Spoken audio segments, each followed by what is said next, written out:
cumprimento todos os presentes, os representantes e as representantes do Ilustre Estado, os representantes da comissão e os representantes das vítimas em potencial.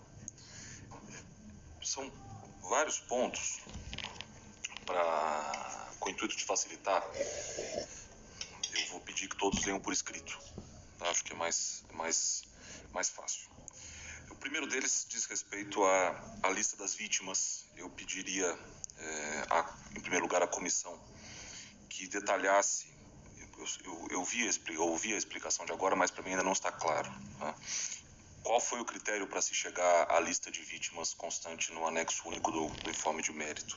E, especificamente, eu gostaria de saber qual foi o documento que a comissão considerou para listar como vítimas aquelas pessoas constantes na lista do anexo 15 da contestação do Estado, que são justamente as 454 pessoas que, ao que consta, não participaram do processo de amparo e que os nomes não estão na lista de associados de 2003. Eu gostaria de compreender isso.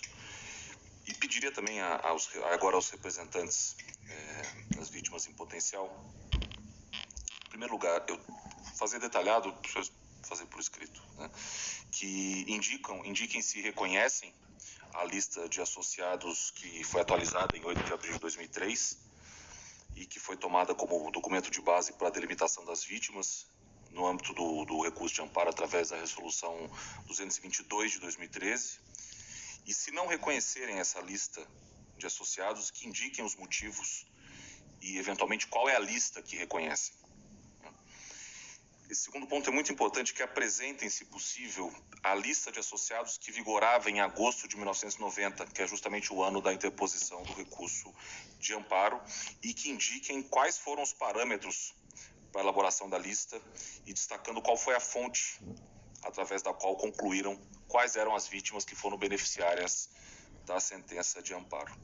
E, se possível, que elaborem uma tabela, né, dizendo quais de seus representados foram indicados na lista de associados de 2003 e quais eventualmente não estão.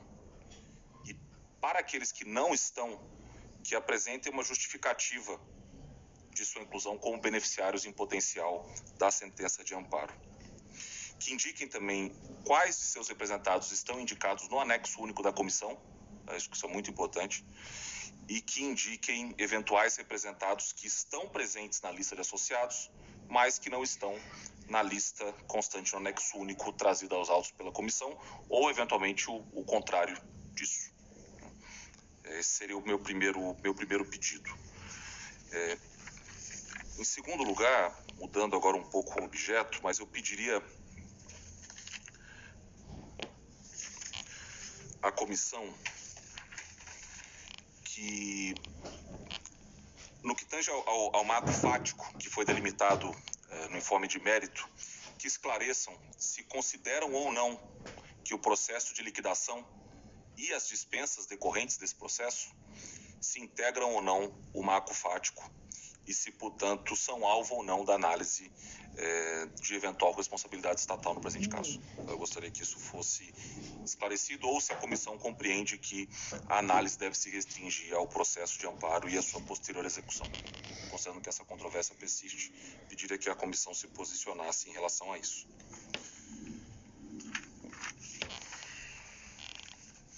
Em relação aos representantes do Ilustre Estado, eu pediria também esclarecimentos, porque a comissão informa que durante esses 30 anos foi criada uma espécie de institucionalidade no país orientada a dar seguimento ao caso contencioso em discussão.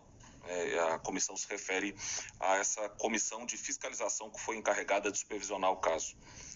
Eu gostaria, se possível, que as senhoras e o senhor representante do Ilustre Estado esclarecessem por escrito quais são as funções dessa comissão, como ela foi criada, quais foram os resultados obtidos e se persiste ainda existindo ou não essa comissão. E, por fim, para os representantes das vítimas em potencial, em primeiro lugar, para os primeiros defensores públicos, eu gostaria de saber, voltando um pouco à minha pergunta originária em relação à determinação das vítimas, se quando da interposição da demanda de amparo, em 1990, se foi apresentada ou não uma lista de associados. E se não foi apresentada, por qual razão?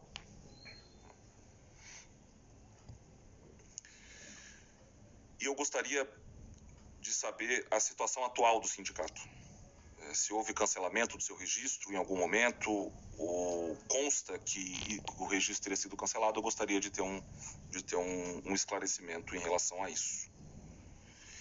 E, por fim, meu último pedido para os representantes, para os segundos representantes da Defensoria Pública, eu gostaria que os senhores apresentassem por escrito quais são as medidas de reparação que entendem cabíveis no presente caso, tendo em vista que não consta no expediente. Muito obrigado. Eu não tenho mais pedidos, senhor vice-presidente. Muchas gracias al juez Rodrigo Mudrovich. Pregunto a la jueza Patricia Pérez Goldberg si desea intervenir. No, señor vicepresidente, gracias. Muchas gracias. Pregunto a la jueza Verónica Gómez. No, señor presidente, gracias. Muchas gracias. Pregunto a la jueza Nancy Hernández. No, muchas gracias. Muchas gracias. Pregunto al juez Humberto Antonio Sierra Portos. ¿Desea Sí, intervenir? Adelante. Yo quisiera escuchar un poco la reacción del Estado a algunos de los elementos que se plantean por la Comisión, particularmente relacionados esencialmente en primer lugar con las decisiones preliminares, sobre el alegato sobre el amparo como una vía adecuada, que es un tema que en este caso la traen, y también el relativo al manejo de víctimas, que es un tema que se ha preguntado, y también me parece relevante el elemento contextual y el encuadramiento dentro de los casos anteriores a esta situación en concreto, que es una empresa particular, una empresa de derecho, pues, de actividades comerciales de propiedad del Estado. Eso en primer lugar me gustaría escuchar una reacción en este momento, de ser posible, o si no más adelante, por supuesto, si lo considera bien, expresarlo de manera escrita. Señor juez, sí, partiremos la respuesta por parte del Estado en las diferentes personas de la delegación. Sobre el manejo de víctimas ha quedado bastante claro por parte del Estado peruano, y así lo ha manifestado el juez Mudrovich en sus preguntas, que precisamente no había una claridad dentro del proceso de amparo cuando se inicia, cuando se solicita en septiembre, de quiénes eran las personas sindicalizadas y sobre qué personas se hacía el reclamo, y eventualmente de tener algunos efectos declarativos, patrimoniales, sin discutir de momento, tendría que beneficiarse de esa decisión del proceso de amparo. Eso no se presentó y se fueron presentando listas sucesivas que complicaron precisamente la identificación de las personas, fuera del aspecto jurídico del debate sobre las personas. Pues eso es lo que trajo finalmente la complejidad en el proceso de ejecución, porque no se sabía de cuántas personas estaban hablando, de cuántas personas eran las beneficiarias. Y posteriormente, a pedido del juez, si es que no me equivoco, en el año 2003, solicita encarecidamente al sindicato que le haga llegar el padrón de los asociados. El sindicato le hace llegar una primera oportunidad el padrón en el año 2003, pero luego, como han señalado mis colegas, continúan precisamente entregando nuevas listas y nuevas listas y nuevas listas. Para cualquier magistrado o magistrada, y ustedes lo son, no tener claridad de cuántas personas, el impacto que va a tener una decisión, definitivamente genera una dificultad en la decisión. Pero en este caso recuerden que estamos haciendo una validación y una verificación si esos decretos supremos se habían aplicado a ese grupo de personas, si esos decretos supremos que si se habían aplicado generaban alguna deuda, y si esos decretos supremos que se hubieran aplicado ante la deuda, cómo se tenía que pagar y sobre cuántas personas se tendría que pagar, y eventualmente qué monto sobre cada persona, porque cada persona no tiene el mismo nivel de remuneración que su compañero, y además hay una diferencia y unas bonificaciones que se tienen por los años que han trabajado, si son solteros, si son casados y demás que se tenían en la fecha. Entonces todo eso generó una gran complejidad. Esa complejidad del proceso interno ha sido trasladada, como el juez Mudrovich lo ha visto y como usted también lo ha evidenciado, a este proceso supranacional. Tenemos una gran cantidad de listas, probablemente debido a la representantes que tienen también 3 grupos de representantes, pero ni siquiera a veces entre ellos se ponen de acuerdo, porque hay personas que tienen doble representación, o incluso creo que hasta triple representación, y hay personas que no tienen representación. Entonces, para la defensa del Estado es bastante complejo saber cuál es la estrategia respecto a qué persona. No vamos a ir individualmente por las 2000 pero por grupos. Entonces, eso siempre ha sido una exigencia por parte del Estado a la Comisión Interamericana, en los casos que el Estado tiene de informes de artículo 50, que señale en esas listas los DNIs, los documentos nacionales de identidad, para que haya una persona pues certificada y válida. Con eso el Estado en el informe de artículo 50 podría eventualmente llegar a soluciones amistosas, porque tenemos una claridad de personas y saber si esa persona está viva o ha fallecido. Y si ha fallecido, tiene que presentarse la sucesión intestada, notarial o lo que sea, para saber pues quiénes son los herederos. Pero también ha tenido problemas respecto a esas listas en el ámbito supranacional y en el ámbito interno a los poderes. ¿Quién representaba a estas personas? El sindicato, entiendo, fue extinguido luego de que la empresa pues se liquidó. Pero participó el sindicato, pero también un comité de representantes del sindicato. Pero también presentaban listas personas individuales. Hay dentro del proceso una situación bastante grave. Situaciones en las cuales personas que están dentro de estas listas o personas del sindicato que señalan que están cobrando dinero para ingresar a esas listas, que el representante en su oportunidad les mandaba un correo y les decía, hay una resolución o hay un peritaje favorable. Ese peritaje favorable, no quiero malinterpretar, pero hay que hacer alguna aportación para que estés en la siguiente lista. No quiero asegurar nada porque no tengo pruebas de ello, pero eso pues genera una complejidad dentro del proceso en el ámbito interno y podría ser lo que ha llevado a que se hayan presentado más de cientos de listas. Ahora, dentro del encuadramiento, saliendo del tema de víctimas, el manejo de víctimas, la Corte tiene una gran responsabilidad precisamente sobre las preguntas, y yo voy a estar muy complacido con que los representantes de la Comisión Interamericana presenten esas listas y esas listas de quienes estaban sindicalizados en el año 90 y en el año 2003, y ese cuadro que ha presentado el juez Musdrovic, que vamos a estar dentro de la Procuraduría Supranacional muy complacidos de revisarlo. Dentro del encuadramiento de los casos anteriores, cada caso anterior señalado es distinto. En el caso ANSEJUP, en el caso Muelle, en el caso FEMAPOR, particularmente en el caso FEMAPOR, las sentencias del ámbito interno señalaban que habían deuda, señalaban que habían montos no considerados, señalaban que habían montos de pensiones que debían o no homologarse con el régimen privado o con el régimen público. Este caso no es igual, porque aquí las resoluciones no dicen que hay un monto pendiente de pago. Los peritajes no señalan que hay un monto pendiente de pago, y es decisión final del juez determinar si aprueba o no aprueba algún peritaje o algunas consideraciones. Entonces, ninguno de los casos señalados anteriormente por los representantes y por la Comisión tiene identidad. Definitivamente no esperamos que sea un caso calcado a un caso anterior, pero aquí la consideración particular y donde no cuadra con los casos señalados es precisamente que los jueces señalan que no hay deuda y no hay monto pendiente de pago. Entonces, no hay una ejecución de algo que no se debe. Yo no le puedo pedir a un amigo porque creo que me debió $10 y ir a reclamarle por ese monto. Si él no me lo debe, pues no me lo debe. Y pasarán 1, 2, 3 o 30 años. Si el derecho, si la deuda no se materializó, yo no puedo exigirle 20 o 30 años después, o mis herederos exigirle 20 o 30 años después a sus herederos que hay una deuda. ¿Quién debe determinar la deuda? El juez. ¿Qué determinó el juez? 2 veces que no había deuda. Y 2 veces archivó el proceso. Entonces, para el Estado peruano, definitivamente el caso Sutecasa no es similar a los casos previamente señalados. Si me permito, le puedo dar pase a mis colegas. Un momentico. Sí. En el tema contextual, dentro de los alegatos que ustedes traen dentro de las decisiones preliminares está el tema del agotamiento de los recursos internos. Estos casos estarían por fuera de la dinámica o de la situación de independencia judicial que se ha mencionado en casos anteriores. Su pregunta es si el caso Sutecasa dista de los casos anteriores. Claro, ustedes, uno de los argumentos que traen es que debieron haber utilizado otro tipo de recursos y vías judiciales. La pregunta era si efectivamente existían las condiciones de independencia judicial para efectos de poder materializar ese derecho. Existían las condiciones, existía la normativa. El Estado tiene una estrategia y así lo ha planteado transparentemente ante la Corte Interamericana en su escrito.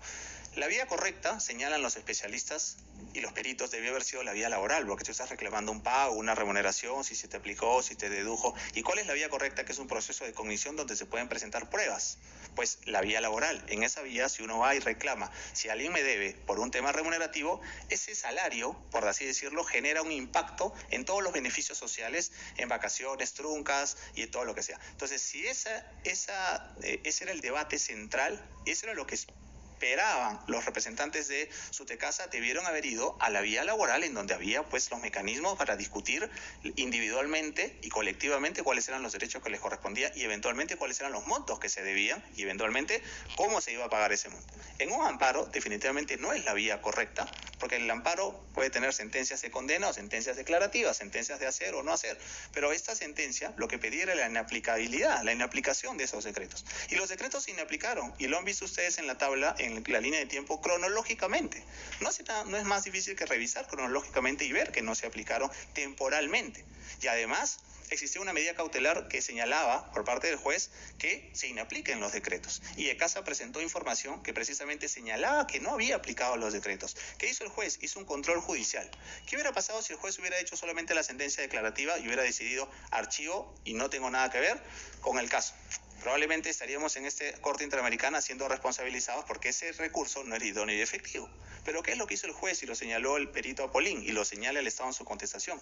Hizo un control judicial en base a la tutela jurisdiccional y determinó y solicitó información a los peritos y a las empresas y al sindicato precisamente para tener claridad si es que había o no había una obligación, si es que esa estructura salarial que los representantes señalaban afectaba el cómputo de sus remuneraciones y beneficios, si había sido vulnerada con los decretos supremos. Y hizo ese control y ese análisis. Claro, luego tenemos el tema de las listas y demás que complejizaron. Pero el Estado peruano, normativamente y en la práctica, resolvió esta situación y ese recurso es un recurso que termina siendo idóneo y efectivo. Definitivamente hay complejidad, definitivamente hay actividad procesal, definitivamente hay actividad de la parte por las listas y respuestas rápidas por parte del juez, y eso llevó probablemente a que el proceso se alargue, más aún cuando había sido archivado ya en el año 2009 y se reabre 11 años después. No sé si No me respondió porque se fue por otro lado.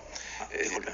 Me refería a la respuesta a los alegatos que se presentaron también por los representantes de las presuntas víctimas en el sentido de la independencia judicial, en la medida en que se trataba de una política de Estado generalizada que tenía como propósito reducir el tamaño, el número de funcionarios públicos y que en esas condiciones, por las condiciones políticas que habían, eventualmente la Administración de Justicia no tenía las condiciones de independencia para decidir de una manera diferente, es decir, de una manera que satisfaciera los derechos de los trabajadores.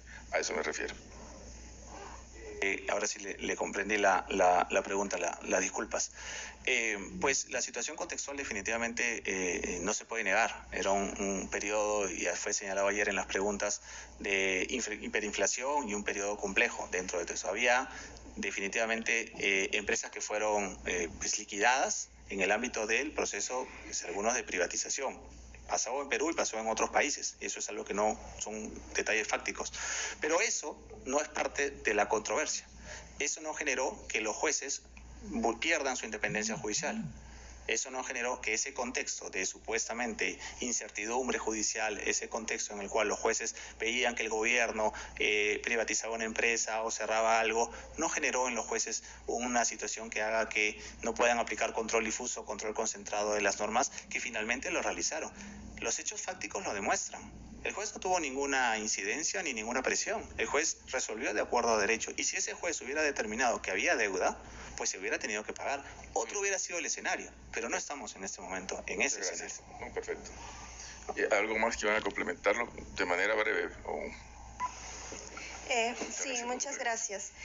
Para complementar de manera muy breve, es importante precisar que el proceso de amparo resultó idóneo y efectivo por cuanto en la etapa que se procedió a la ejecución de este mismo proceso se realizó la verificación sobre el cumplimiento o no del convenio colectivo, determinándose que el convenio colectivo se cumplió.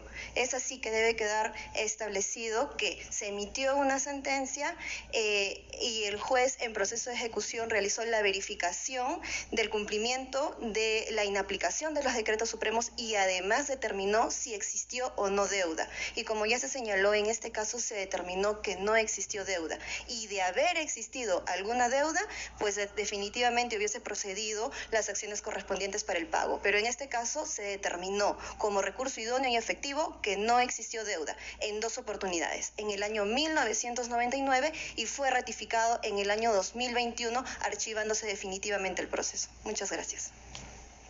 Y finalmente, luego le daremos la palabra a los representantes para que se pronuncien sobre todo lo que se ha señalado acá por razones de equidad, pero plazo razonable. Hay un tema que es recurrente en las reclamaciones laborales colectivas cuando se trata de liquidaciones de empresas.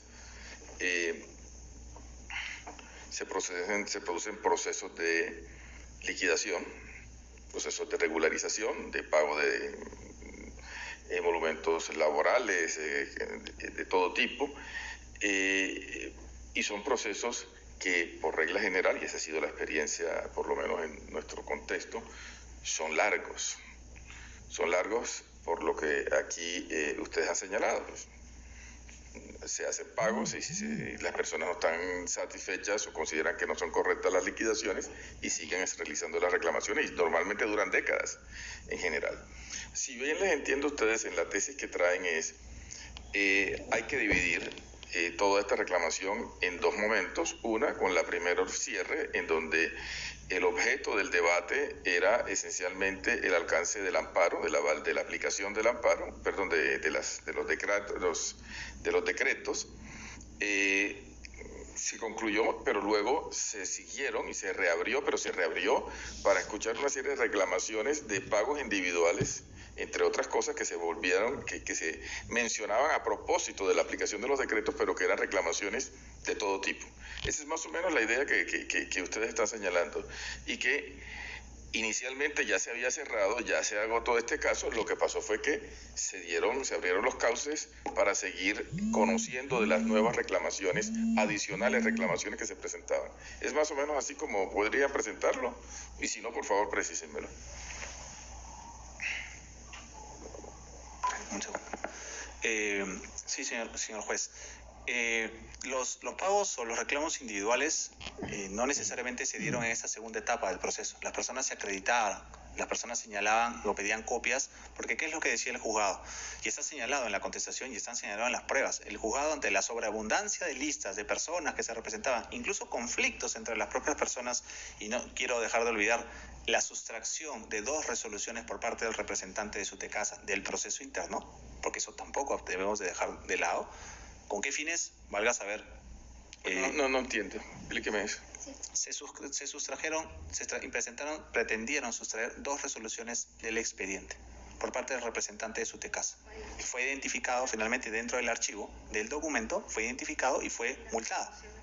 Entonces, esas resoluciones que se sustraen son resoluciones que archivan el proceso. No son cualquier resolución, no es de mero trámite, no es un auto que provee algo. Entonces, me imagino la cautela que tenía que tener el juzgado cada vez que cada persona iba a revisar el expediente, dado el antecedente.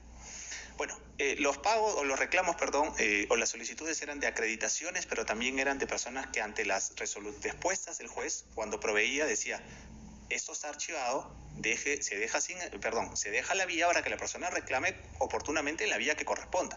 La vía del amparo, la vía laboral, y eso le correspondía a cada persona. Pero el juez no entró a la dilucidación individual de cada uno de esos casos. El juez tomó el caso SUTECASA como algo concreto. Hay situaciones particulares de personas que fueron en otra vía, y sobre el plazo razonable lo complementará mi colega Ángela Valencia. Sí, para dar respuesta a su pregunta, juez Sierra Porto, quisiera mencionar que del 96 al 99 es cuando se gesta el primer proceso, la primera etapa del proceso de ejecución, y se dispone el archivo en el 99. Del 99 al año 2010 se presentaron múltiples escritos, pero no generaron actividad ejecutiva por parte del juez porque eran solicitudes de copias. Incluso consta en la contestación que las solicitudes de copias incluían argumentos que señalaban: entendemos que el proceso está archivado, pero solicitamos copias para ir a la vía laboral a solicitar nuestras pretensiones que consideramos pertinentes. Es en el año 2008 cuando se introduce un escrito por parte de un ex trabajador que aseguraba ser ex trabajador de casa, pero no iba en representación de SUTECASA, que solicitó la apelación de un auto, y en base a eso es que se reapertura el proceso en el año 2010. A partir del año 2010 al año 2021 se gesta una segunda etapa del proceso de ejecución que dispuso el archivo en el año 2021 bajo los mismos, considerándose la resolución del año 1999, que se habían inaplicado los decretos supremos respecto al convenio colectivo en relación con los miembros del SUTECASA y que la estructura salarial única no les era aplicable por por ser trabajadores sindicalizados. Vale, perfecto, muchísimas gracias. No sé si la representación de las presuntas víctimas tiene algo que añadir. Gracias, señor juez. En relación a lo que ha señalado el ilustre Estado del Perú respecto del manejo de listas de las víctimas, y sí lo ha referido, en cuanto que no había claridad de las personas sindicalizadas y que hubo diversas representaciones que representaban a su vez a diferentes trabajadores. Consideramos que al margen de lo que el juez Rodrigo ha solicitado a este primer grupo de defensores públicos interamericanos, con lo que desde luego buscaremos cumplir en la mejor medida, es el Estado quien está en mejores condiciones también de aportar estos listados. Y esto lo voy a decir por qué lo consideramos así. Cuando se realizaron las diversas negociaciones colectivas entre el sindicato y la empresa ECASA, necesariamente había este tipo de individualización. Es cierto que el sindicato tuvo o atravesó por diversas etapas de representación.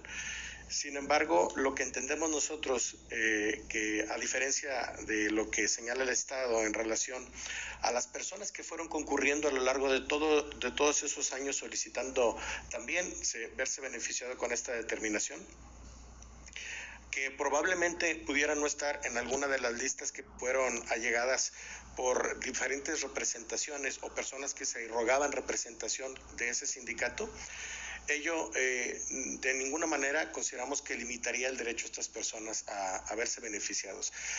Han sido reiterativos, cuando menos las declaraciones juradas de nuestros representados que convinieron en 1990 ese acuerdo con ECASA y la respectiva escala salarial única, en referencia a que cuando ellos convenían en representación del sindicato también se beneficiaban todos los trabajadores, sindicalizados y no sindicalizados.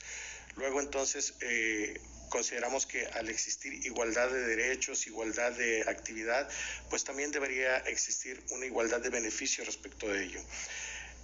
Es por eso que solicitamos que cuando menos en el caso de los trabajadores sindicalizados se requiera también al Estado un esfuerzo relativo para que al encontrarse en mejores condiciones aporte la información con la que cuente, no obstante que esta representación lo hará en su momento. Por otra parte, en relación a la idoneidad de la vía del amparo, pues ha sido bastante claro, me parece, durante el desahogo de la pericia el día de ayer por el propio perito del Estado y por la presunta víctima que aquí ha declarado que, y además por los precedentes de esta Corte, que también es una vía idónea. Es decir, cuando menos el perito ayer dejó claro que para él también es una vía idónea. Si bien es cierto que entiende que puede existir otra vía, esta es idónea y entendemos nosotros que desde luego la pretensión de nuestros representados no era simplemente lograr una declaración, porque ¿qué sentido tendría ello? ¿Qué beneficio les traería? En verdad, no hay que desentrañar su pensamiento como nos lo sugería el perito Paulín Mesa. Por otra parte, y en cuanto a lo que refería el Estado respecto a la extinción del sindicato y que hace una imputación que me parece está fuera de la discusión. Sin embargo, creo que esta situación no ha encontrado para la representación de este Estado una satisfacción, no obstante que dice que se multó al representante, que no ha referido cuál, que intentó sustraer resoluciones de archivamiento. Lo cierto es que el expediente está completo, permite a sus señorías conocer de las situaciones procesales que se han venido dando y que, a diferencia de lo que han tratado de referir en cuanto a que el plazo ha sido o existen excepciones para el agotamiento de este procedimiento sin incurrir en un exagerado plazo que salga de lo razonable. Es cierto que hubo archivamientos, pero también es cierto que todas estas solicitudes que se fueron dando durante este tiempo hasta lograr la reapertura de este procedimiento nos demuestran que no había habido una satisfacción y que no había habido pasos para esa satisfacción. Luego entonces todas toda la actividad que el Estado dejó de llevar a cabo para la ejecución de esta sentencia, finalmente repercute en que no pueda entenderse a una excepción o que se acoja a una excepción del plazo razonable. Es cuanto, no sé si guste alguien más ocuparse de algo. Gracias. Muchas gracias, señor presidente. Gracias al juez Sierra Porto. Yo simple y sencillamente me adhiero a los comentarios y a las solicitudes que se han hecho tan importantes para que en los alegatos finales escritos lo hagan llegar. Solamente agregaría a las representaciones de las presuntas víctimas, a las 3 representaciones, si nos pueden indicar las edades, las personas ya fallecidas. Nos comentaron lamentablemente ya personas que han fallecido en tiempos recientes, si pudieran actualizarnos en esta relación y las edades, ¿no?, de todas las presuntas víctimas, y también si pudieran profundizar, lo mencionaron, pero si pudieran profundizar en este efecto diferenciado en mujeres trabajadoras presuntas víctimas.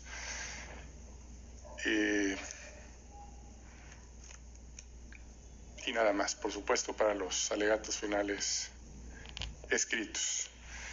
Y antes de levantar esta audiencia pública, quiero recordar a las partes y a la Comisión Interamericana que, de conformidad con lo dispuesto en el punto resolutivo 15º de la resolución de la Presidencia de la Corte de 29 de mayo de 2023, las 3 representaciones de las presuntas víctimas, el Estado y la Comisión Interamericana de Derechos Humanos, cuentan con un plazo hasta el 31 de julio del presente año para presentar sus alegatos finales escritos y sus observaciones finales escritas, respectivamente, en relación con las excepciones preliminares y los eventuales fondos, reparaciones y costas en este caso. Este plazo resulta improrrogable. Finalmente, quiero agradecer a la representación de la Comisión Interamericana de Derechos Humanos, a las representaciones de las presuntas víctimas y a la representación del ilustre Estado del Perú por su comparecencia y participación en esta audiencia, así como todos los asistentes y quienes nos están siguiendo a través de las redes y las cuestiones virtuales que se acostumbran. Con esto damos por concluido esta audiencia. Muy buenos días todavía. De pie, por favor, la Corte se retira.